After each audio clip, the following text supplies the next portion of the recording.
मित्रांनो, रोज पोटात गॅसेस होतात, पोट साफ होत नाही, जळजळ मळमळ होते. तर तुम्हाला कधी हा प्रश्न पडलाय की तुम्हाला आयबीएसचा त्रास आहे की ऍसिडिटीचा त्रास आहे? आजच्या या व्हिडिओमध्ये आपण आयबीएस आणि ऍसिडिटी मधील फरक समजून घेणार आहोत. मित्रांनो, जर तुम्हाला कधी कधी जळजळ मळमळ आंबट उलटी होत असेल, स्पायसी खाल्ल्यानंतर हा त्रास वाढत असेल, आंबट खाल्ल्यानंतर त्रास वाढत असेल, तर तुम्हाला ऍसिडिटीचा त्रास असण्याची शक्यता आहे.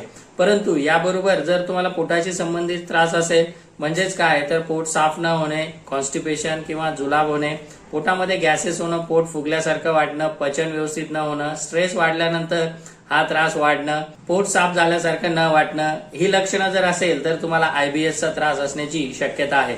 मित्रांनो, ऍसिडिटी व आयबीएस या दोघांमध्ये मूळतः खूप फरक आहे. त्यामुळे आयबीएस मध्ये फक्त ऍसिडिटीची औषधं करून भागणार नाही, तर तुम्हाला आयबीएस वर काम करणं देखील महत्वाचं आहे. यासाठी डाएट करेक्शन, स्ट्रेस मॅनेजमेंट, आयुर्वेदिक औषधी उपचार व पंचकर्म उपचार अतिशय फायदेशीर ठरतात. तुम्हालाही जर वरीलपैकी त्रास जाणवत असेल आणि आयबीएस आहे की ऍसिडिटी यामध्ये कन्फ्युजन असेल, तर मला कमेंट करा आयबीएस. मी तुम्हाला एक आयबीएस ची चेकलिस्ट पाठवतो. त्यावरनं तुम्हाला हे स्पष्ट होईल की आपल्याला कुठला त्रास आहे, ऍसिडिटीचा आहे की आयबीएसचा आहे.